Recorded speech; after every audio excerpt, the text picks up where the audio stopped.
Hello, everyone.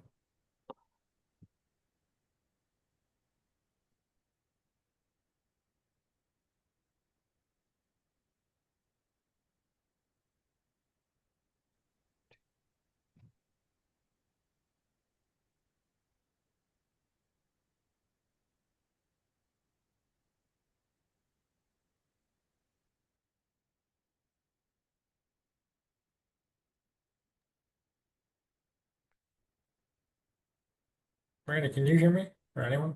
Yeah, I can hear you. Oh, okay. There we go. We're all set.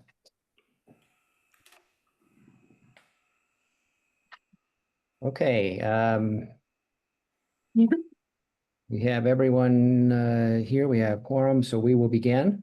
We'll call this the school building committee to order. Today is August 28, 2025. Time is 10. Welcome, everyone.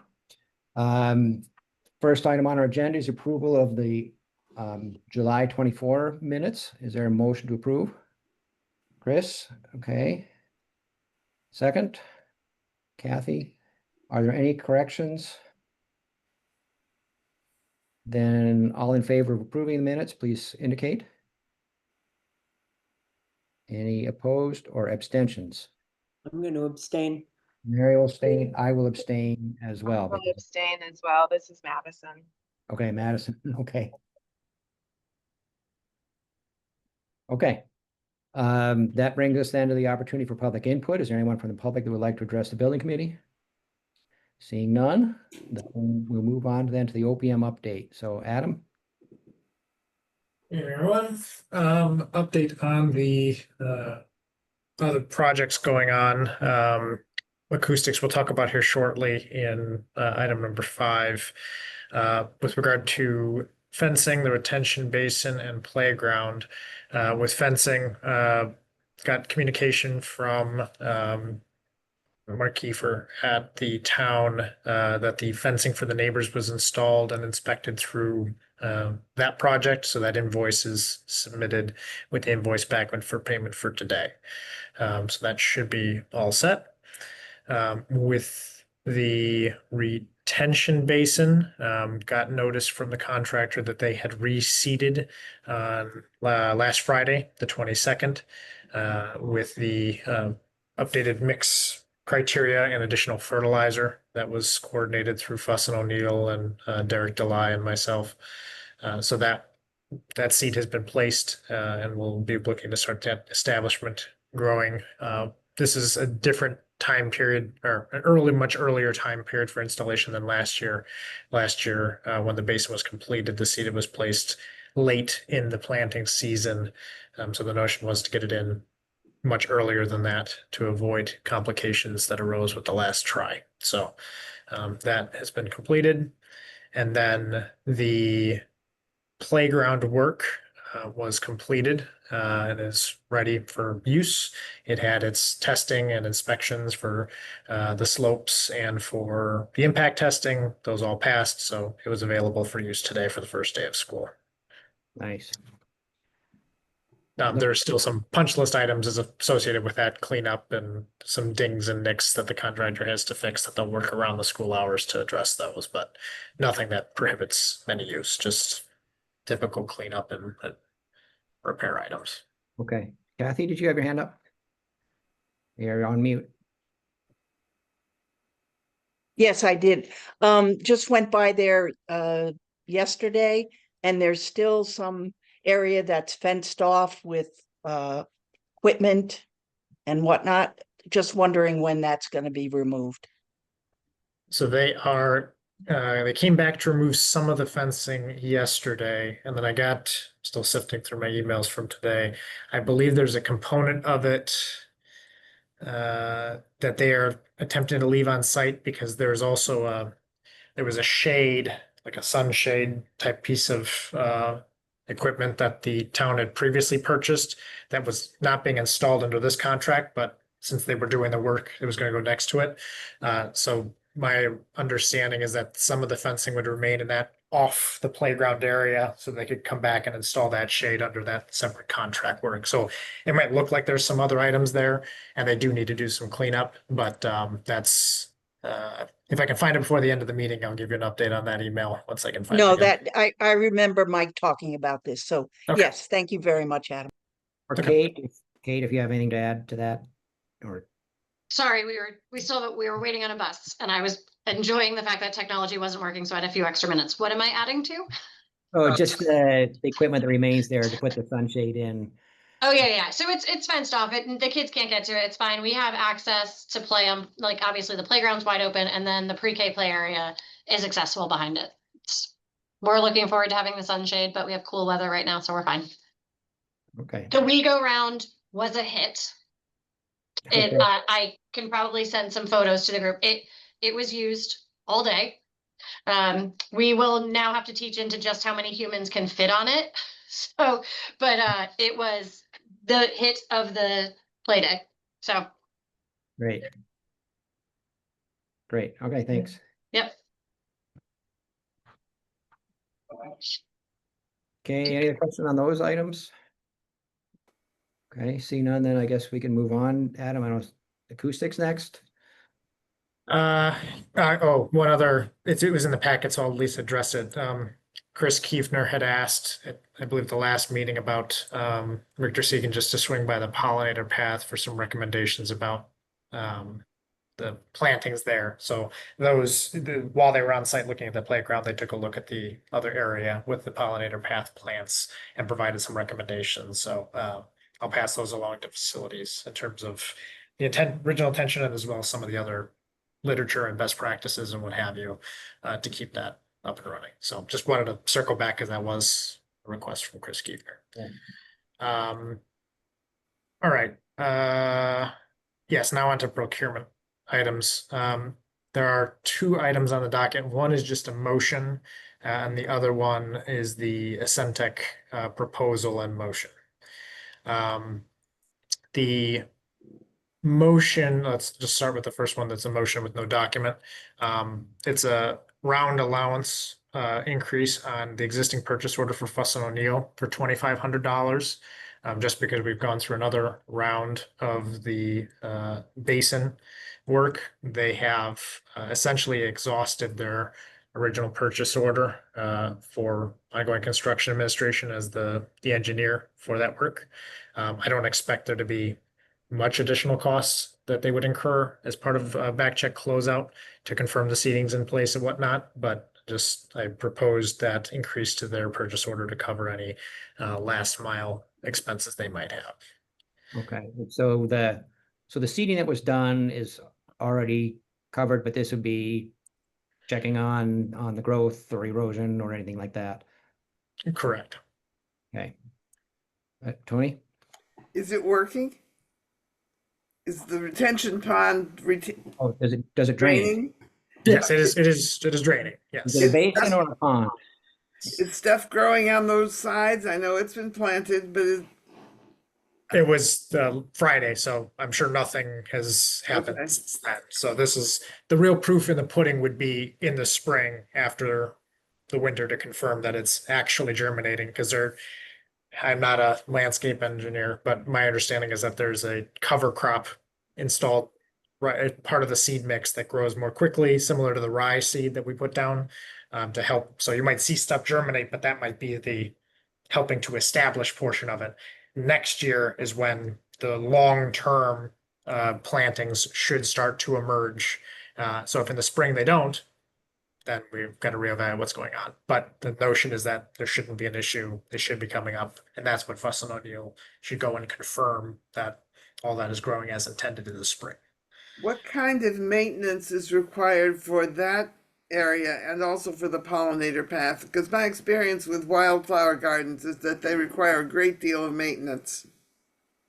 The pollinator path is what's in the documents that's in the packet. But that is different than the retention basin. The retention basin has, I'm going off of memory from the design documents from the school, but it's like a every 2 to 3 years, there's like a sampling or dredging or something that needs to happen at the bottom. That's was communicated through, I forget if it's facilities or DPW that's in charge of that work. But I know that talking with Derek Delay, he acknowledged that that's a low impact development type of retention basin. So it does have, you don't just set it there for 50 years and you never think about it. In order to keep that up as being both the retention basin and the wildflower thing, you do need to go in there and make sure that it's not getting, mucked up and the appropriate amount of mowing is being done. So that criteria was part of the original construction documents that were developed, that were originally installed. And if I can copy that out for the town if need be.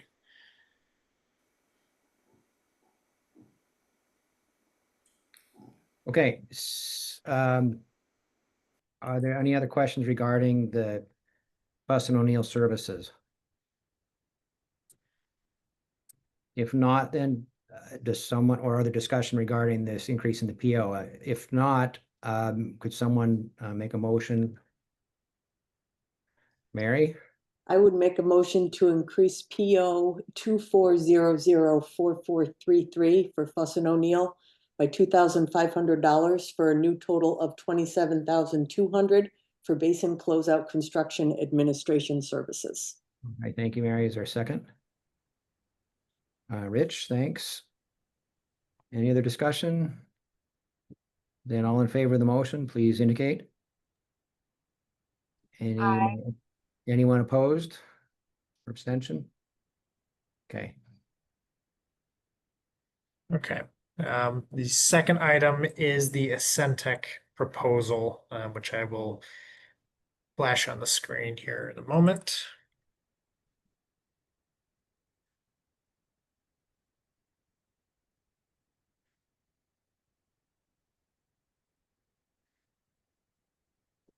Probably too small. Okay, so Ascentec. So this is in the committee packet. This was the item I had mentioned at the last meeting with regard to the potential change in the design with regard to the banners to effectively just change their height and eliminate the scope for the electrical work. So that way the project is just installing the baffles and removing and installing new wall panels at the defective wall panel locations. This proposal I communicated a bit with Ascentec with regard to scope and values. So it's structured to be an hourly not to exceed. So that way, any time spent on it would be substantiated via the invoicing. Effectively, the scope would be to just, like I said, raise the panels. Ascentec did communicate with Richard Turlington Architects and confirmed that that would be viable, that there is a elevation that satisfies both the height below the sprinkler heads and above the lighting to not impact either scope. It would be about 2 to 3 feet above the current location from the previous design. So that's what the intent of this ad service would be to redo those drawings to eliminate the extra electrical scope. And presumably then the cost for the lighting and that work would just be deducted from the From the estimate, yes. So obviously it would, the bid would be whatever the bid would be, but the notion would be if you were trying to estimate the cost of the project, you could take the prior costs, which I'm attempting to pull up now, and just eliminate the electrical components of it. Okay. Trying to find that.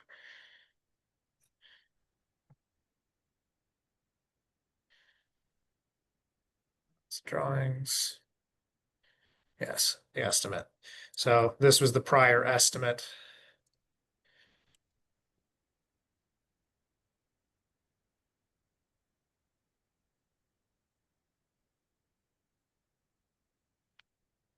So removing the wall sconces.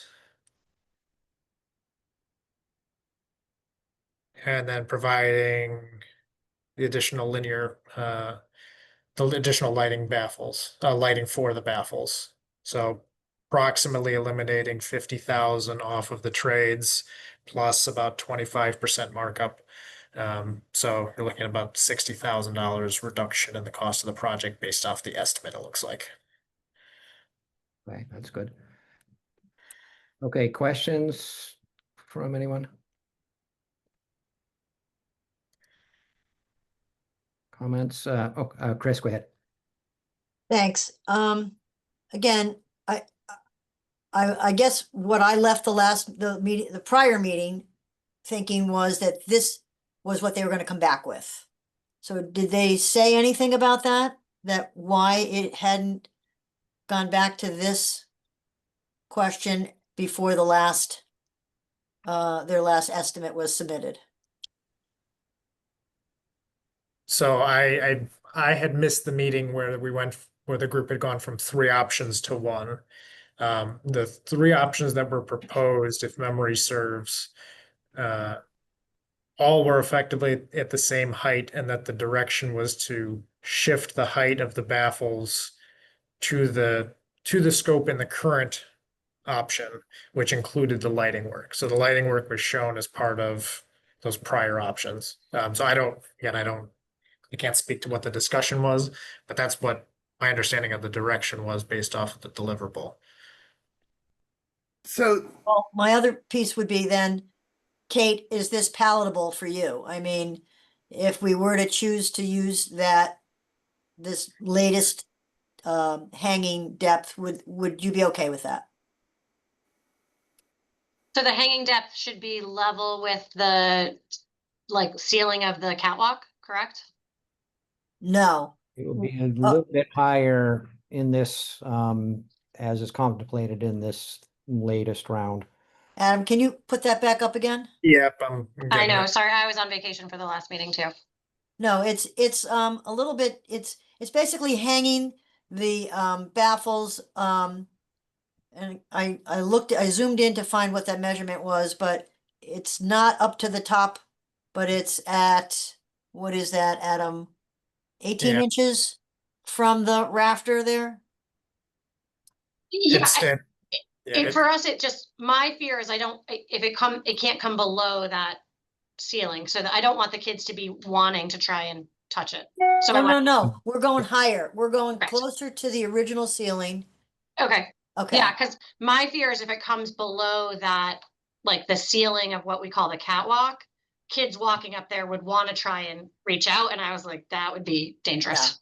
No, Oh, and that makes the room look like something crazy that you're looking on the backside of a backstage piece of something. No, Yeah. we're saying it's gonna be relatively close to the existing ceiling. And Adam, do you have that slide that shows where those wooden, or the wooden rafters on the ceiling are and how far down these would come from that? yeah. So are you looking at, can you see on my screen like a red box and a blue box Yes. that I just Yeah. drew? Okay. Yeah. So this red box is more or less the size of the baffles. Here is this wall sconce, and up here approximately, don't judge my drawing too badly, is the sprinkler head for the fire protection. So the notion is that this would raise up approximately 2 or 3 feet to maintain I believe it's 18 inches below the sprinkler head, so that way it doesn't impact the spray coverage for the sprinkler head per code, but be above the throw of the lighting, so you wouldn't have to touch the lighting. So there's like this Goldilocks zone here, and it's about 2 or 3 feet above the current location. Below, it wouldn't be like tucked up in the wood, but it would also not be lower down here, Kate, to your point. So it'd be slightly raised about 2 or 3 feet from That's fine. its location. That works. So given that Kate's all right with that, I want to press these guys and say, we said, I mean, I don't know how much of a deal to make about $7,500. We had said last time it was $500, it'd be a no-brainer. But we've already paid them a lot of money. And my feeling was at the last meeting, not the last meeting, the meeting before, where we said, no, it cannot go down to the mezzanine, it's way too low, it's got to go, put it back up to the ceiling of the room. They did not do that. They came back with yet another, I don't know, whatever it was, 4 feet down. I can't remember all those details. Oh, good, Chris is here. He can argue the point with me. That we said to them, give us what it would look like and cost to put it more or less at the level of the ceiling. We didn't talk about, so we don't have to change the lighting and we don't have to change, we might have said that, but that wasn't the reason, We that did, wasn't the main yeah. reason. So they came back with another offer that was not what we asked them for. So I feel like they just ate their $7,500 and that we want, that's the drawing that we wanted 2 meetings ago. Uh, And I hear we're gonna save $60,000 and all of this stuff, but I'm loath to giving them $7,500 to do something we asked them to do already. And they didn't do it unless, as I said in my last conversation, someone else told them, no, don't put it up towards the ceiling. Do something else that I wasn't aware of.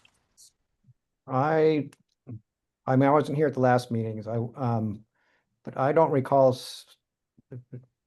other people can weigh in too, but I don't recall we saying that it was supposed to be up at the ceiling. But it was just supposed to be up higher. We were trying to get to what Adam called the Goldilocks zone. We don't want to mess with the lights. We want the sprinklers to be good. That Yeah. was it. Last meeting. But that was 2 meetings Previous meeting, I ago. don't know. That was 2 Okay. meetings ago, Chris, that we asked for Sure, that. that's fine. So the question with respect to that would be, Adam, what directions did you give them? Because you're our conduit to them. If you gave them the wrong directions, then that's our issue. If they went ahead with this, I mean, I felt like they've been a little off the mark anyway from the beginning, with their kind of literal interpretation of some of the things that we've talked about, and literal being like like Amelia Bedelia a little bit. So anyhow, that would be the question for me: is if there was a miscommunication, where did it come from? And then to just further endorse the Goldilocks scenario is what we want. I'm trying to pull up that prior meeting where the 3 options were presented, because ultimately, and that's where Scott had filled in. So I want to make sure that there wasn't a miscommunication between Scott, myself, and Ascentech, but also that hearing Randy, he didn't hear about the raising up to the ceiling. So my fear is that there is a gap in what the discussion was versus what was spoken or unspoken. Because if here, I'll show on the screen here now what I'm pulling up from let's call it the meeting where the 3 option was presented rather than last meeting or meeting before or whatever. So Thank you. this is the PDF that presented those 3 options where the baffles were much lower. And the notion was to raise them up, paraphrasing here, to align with the underside of this soffit. What I suspect, but don't know, is that the height of the baffles was discussed, but perhaps the explicitness or not explicitness of the impact to the lighting was discussed. So this showed lighting impacts here, but the notion of raising the baffles might have been discussed, but not saying make sure that raise it up until you can't impact the lighting, rather than we want the baffles to align with the soffit for a visual aesthetic. And Right. it was just sort of implicit, and Centec may have thought that it was implicit that you wanted the height, and the town may have been implicit that, well, we don't want it to impact the lighting, keep going up higher. That's my fear, but I can go back and check. Point being is that from the purposes of documentation, like if you're just looking at raw PDFs, they had the 3 options showing these, I think it was a couple different baffle styles, all of them much lower. And that the direction was option 3, banner and wall panels was approved, bringing the baffles up to align with the soffit height. And so that was what Ascentec had provided in their the drawings that we saw, that I was just showing on the screen here, with it aligning with the bottom of it, aligning with the bottom of the soffit.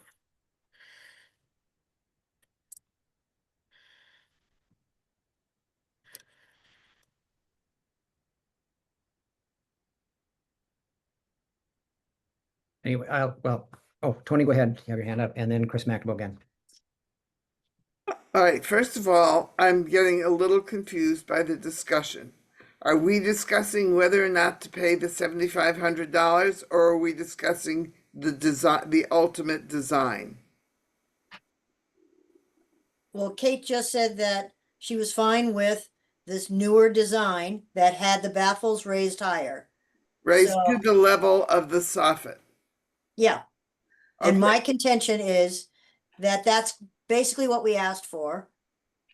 I don't think because so. I We don't. had think- asked, because we had said the room had been designed to have natural light to come in, and we were covering that up by not having the baffles at a height closer to the ceiling where that wouldn't happen, and we needed more artificial light, and that wasn't what our goal was. We wanted to use as much natural light as possible. But I think the thing we sent them back with was lower than the images that we're looking at right now. I think we asked them once again to come up with another plan that was higher. And that's what we are being charged for, is the development of the drawings for that final, maybe fourth design. Yeah. That's my recollection. Yes, I agree, Tony, because we had talked about, with the different lighting, it might be better than those sconces. And so I don't think in that, at the, whatever, 2 meetings ago, whatever it was, we actually asked them to remove the lighting system. It was to raise the Evening. up. It was to raise the baffles, which enabled them to remove the lighting system. That was our goal. Yeah. That was our goal, and that was the goal we had at that meeting. I That we don't think didn't that want was. I don't think artificial that- lighting. I don't think that was our entire goal. Our goal was the feeling was they were too low, and that they were in the way of the people walking on the walkway. I'm not sure what the term for that is. Mezzanine. Mezzanine. Good. So anyway, I think we just asked them to go up even higher than they had. I think we did talk about the desire for natural lighting, but I don't think that was the reason that we gave them for the plan. Right. But my memory may be wrong too. No, I think I'm quite sure that at that meeting, we did not say, please remove the artificial lighting, get up high enough. We said, get it up higher. And that was from 2 meetings ago. And then last meeting, I wasn't there, so. But I was pleased with the look of what was being presented to us now. My question is, why does it take $7,500 to redraw the bidding documents for that new? That was my question to them as well. That struck me as a high value. That was what Ascentech received from Richard Turlington to do the work. It was originally going to be a lump sum. And I said, well, that seems high. I mean, Randy was on the email string. That seems high, and we'll need some explanation and basically put it as an hourly to justify what you're spending on there, because to me, it's you're shifting up some existing baffles and you're deleting some scope from pages rather than designing new stuff. So that to me strikes as a fairly minor effort. Not zero, but I would not have anticipated 7,500. Hence the hourly not to exceed, to substantiate the effort that's actually incurred rather than just a lump proposal.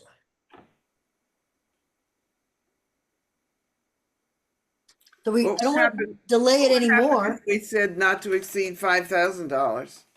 I'm saying not to exceed $3,000. We said at the last meeting, we made it $500. I mean, this is like drawing on paper, moving something up. It is not a big deal. They're removing stuff out of things. And I know that low fat stuff always costs more than full fat stuff, but I think we're getting hosed here. And I'm not happy because I think this contractor got a hefty sum at the very beginning. Yeah. So if they give them $3,000 to redo them to this level, because nothing costs $500. I think we were just pie in the sky on that. But And I still contend that we said we wanted to use the natural light that we had originally designed for the room. And that we had to say, so take out the lighting and don't interfere with the fire suppression system. No, that's not our job. But we did say it. So come on, guys.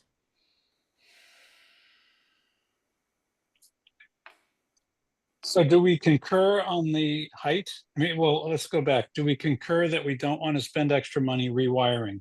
I sure want to not spend extra money rewiring and have conduits strung along the beams and all that stuff. Do we have great lighting now? No. But I think you could probably use those existing sconces and if you needed to eventually and make some better lighting equipment decisions. And then as to, again, the sprinklers, that's a requirement, period. So can we just go with the Goldilocks version and be done with this? But not pay $7,500. Yeah, well, that's Adam concurs and he's Adam, I missed this of course, but did you get a response with respect to that and a satisfactory response, or are you still waiting for a response? I received a response. The response was from a Centec with whom we have the contract that that was what Richard Turlington Architects had submitted to them as their subcontractor to do the work, saying that it would take about a week to get it done. So that for that amount of fee, that suggests about a person week, not just like a calendar week with some time during that week. So that was the price that Centec was given by their sub. Someone's that- going to work 40 hours to do that? That again, that struck me as a little high for the You're amount. being generous. It's a lot high. So we said, we estimate the effort of modifying the drawings to raise the panels, remove lighting, review details, notes, and specifications will take us a week. If you prefer, we can track it hourly, which is the not to exceed part. Tracking it hourly makes a great deal of sense, but I'm wondering if we could set the not to exceed number a little bit lower than 7,500. That is, I mean, that's something the town could do. So you could project the proposal and have them finish cleaning up the documents to the original scope.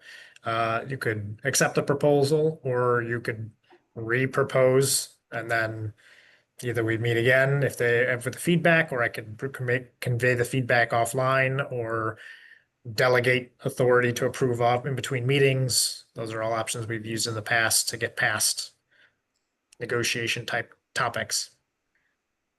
Since we have to wait till the school is not in use to do the project anyway. Yeah, we're not in a rush anymore. Yeah. Anymore. So we've got the trump card there. So I think we should definitely push as hard as we can.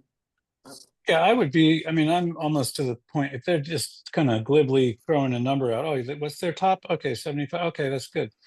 I'd say, let's leave them. I mean, honestly, we know what we want, we know what we need, and I think to telling them that we're really unexcited about how we feel we've been handled in this might be some motivation for them. Okay, I see Tony's got a hand up, and I think Kathy, I think Yeah, please. We can't just leave them, because I'm sure that these drawings are copyrighted in some way. You cannot take drawings that one company has made and ask another company to build on them. You get yourself into real legal trouble. I would say that our best bet is to negotiate with them on a better price. Let's start with getting the hourly thing. Sorry, Kathy. Yeah. Oh, it's all right, Chris. I would just really like to hear what Adam thinks about this. You're kind of our go-to guy. What's your recommendation?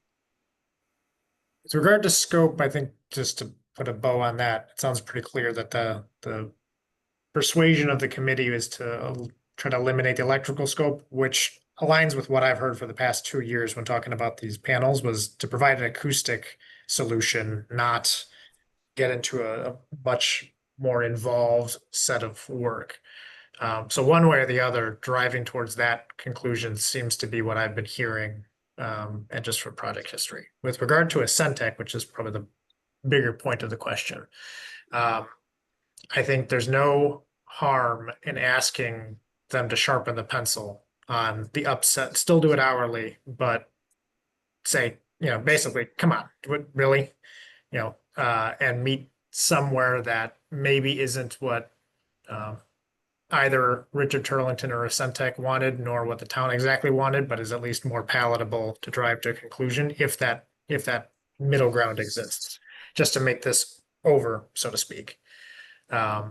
The To Tony's point, it can get complicated if trying to proceed with a project with partially done work. There are potentially ways to utilize parts of the, I mean, I don't even want to get too much into that because we're talking about a design set of documents. The building official wanted on the cover sheet, there's that stamped structural letter confirming that the load was sufficient to meet the baffles and all that. So if the town is trying to utilize documents in a way not based on their original intent, or having, to Tony's point, having someone else complete it, now you're asking for some difficulty rather than having another firm go soup to nuts on trying to develop a whole nother set of design documents. So I would, if the proposal as submitted is not palatable, I would suggest just ask the question saying, hey, I met with the town does not like this. Sharpen your pencil, please, Yeah. and see what their response is, as opposed to just me saying it on behalf of the town based off of my, kind of gut reaction to the pricing. So would that be something that Randy does on behalf of the building committee? Or Who myself. does that, Adam? I can send it, just saying they met with the committee. They were very strongly opposed to what was sent, or however you want to phrase it. Randy's already on that email string because I wanted to bring him into the loop on it. So it'd be both of us. We could have a discussion with them if need be. But I'm more than happy to do that again, to continue that discussion. I personally think that's the direction we need to go in. I concur with Cassie. Yep. Okay. So then we can, Adam and I will circle back after the meeting and we'll get in touch with the Centec and pursue that. Okay. So I will not put any, I don't know if there's a motion needed on that, because we're not really approving anything, so it won't flash that on the screen. Any other questions on any of the other projects and things before I flash the pay applications on the screen? Can I ask, water system? What's, So I'll start. I'll let Mike Pasako, our facilities director, fill in additional gaps, but just big picture, broad strokes. I know this whole project, beginning with design, which took a heck of a lot longer than any of us thought it would, on through to final construction and installation and approval from the state. I'm happy to say, I think it was earlier this week. I might have that wrong, but it seems, because I was on vacation last week, so it was either early this week or late last week, that after the final site visit was completed by Department of Public Health officials, they approved everything as installed, and so we do have a fully operational water treatment system. Just want to also, though, remind everybody that the way the system works in lay speak, though, we have to wait for a biofilm to be achieved before the copper and other things that's being mitigated are actually mitigated. So it's not an overnight solution. It's going to take a number of months, we anticipate, before we can move away from the alternative water service and basically rely on the treatment system to be achieving its intended results. But it is operational, which is key. We'll have water flowing through this, and every day will bring us closer to copper mitigation. So Mike, I don't know if there's anything else that you want to share on that front. No, you nailed it, Ryan. Thank you. The only thing I want to add is that the DPH inspector of our system was very complimentary of the design and workmanship of the system itself, and noted that this should serve us well into the future. So that was assuring. Well, it's, I know it's been frustrating waiting for all the state approvals and CT water and everything to get this taken care of, but we're glad we've got that installed now. Sure. Tony? I just think it's important to remember that all the water that children have access to for drinking has been safe all along. And unless they're trying to drink out of the sink or the toilets, they're perfectly safe. That's right. Chris? Could you give us a sense, Ryan or Mike, on how, well, I guess the real thing is kind of a continual update to really know when it's fully, whatever it would be called, deployed. Yeah. So I guess, Chris, in an effort to, well, a couple things. In an effort to get the treated water into the building and into our store and circulated through our storage, we started out with a flushing schedule in the building.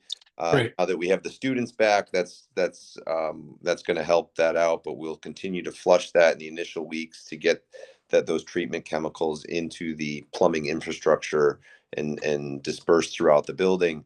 And then we're going to be monitoring or testing the water weekly. One, to determine that, yes, the chemicals are reaching all of the far points of the plumbing infrastructure. And then also to start to monitor that those copper levels. As Ryan said, I think it's going to, and the advice of the folks that installed the system and inspected it is that this could take 3 to 6 months on average. But we're going to be checking it weekly, so there's no reason we can't update this group or others on the progress, or as we kind of track those copper results, hopefully watching them diminish to nothing. Great. We could, like I said, we could certainly provide updates at certain intervals. Yeah, if this could be put on the agenda for future meetings for the next 2 years, Randy, that'd be good. 2 years for low. Okay. All right, then we can get on to the invoice and pay application.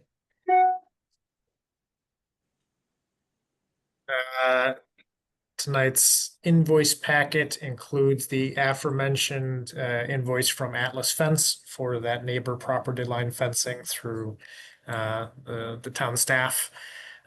Monthly Colliers invoice, invoice from Fuss and O'Neill, progress invoice for their retention basin work. Richter and Segan's invoicing for their playground construction administration they've been performing. And then the final invoices from Weston and Stanson are stormwater agent for the actual main construction project. After we got all those closeout documents finally in and submitted, the invoices can be paid. You can see one of them was being held from October 2024 because they hadn't done the closeout yet. So glad to get these off the books now that that's all set. Total approval of $38,324.20. Okay, is there a motion to approve that? Mary? I would make a motion to approve the invoice packet dated today, August 28th, including invoices from Atlas Fence, Colliers, Fuss and O'Neill, Richter and Segan, and Weston and Sampson, for a total approval of $38,324.20. Okay, thank you. Is there a second? Kathy? All in favor? Any opposed or abstentions? Okay. Then that brings us to adjournment. I wonder if just a couple things, and I apologize, and tell me if we've already discussed the playground itself. We did, it's Okay. installed and passed all inspections. Great. Okay. I did take a walk around and I thought it looked great. Yeah, Kate put in a picture on the chat of the WeGo. Said it was a Yep. big, I tried to send the movie, but it wouldn't let me upload a That's- movie. That's fine. I wrote on it even. It worked. Oh, it works. Oh, we were wondering the actual speed because Becky and I tried to get it going the other day and it was clearly like not broken in yet, so we could barely get it moving. Trust me, by the time second grade recess was over, it was So moving. it was figured out. Oh, it Um, was figured out. One thing I was concerned about, and again, stop me if this came up, but the